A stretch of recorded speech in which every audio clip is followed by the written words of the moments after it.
He was starving himself, yet gave his only food away. What happened next is beyond inspiring. In the heart of the city, as the sun began to set, a black man sat quietly on the pavement outside a supermarket parking lot.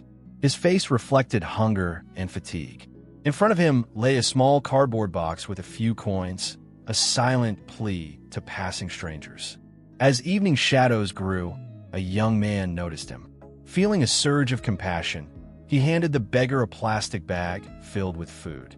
The beggar looked up in surprise and gratitude, placing a hand on his heart and softly whispering thanks.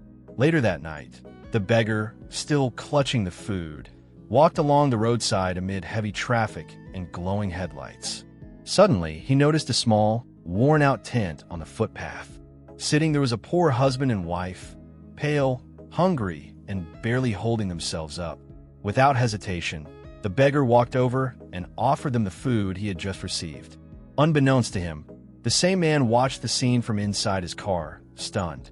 The man he had just helped was now giving away his only meal to someone else in need. It was a moment of silent awe, the kind that changes perspectives forever. The beggar eventually returned to his small room in a low-income area, where he collapsed into sleep from exhaustion. Moments later, a knock on the door woke him. It was the same man who had quietly followed him. "Why did you give your food away?" he asked gently. The beggar sat up slowly and replied, "Because maybe they needed it more than I did." He then shared his story. He once worked as a waiter in a hotel, but was fired for feeding the poor for free. His face carried pain, but also pride. He had lost much, but never his values. Deeply moved, the man pulled out a bundle of dollars and held it out to him. "Start fresh. Build something good," he urged. The beggar refused at first, unsure.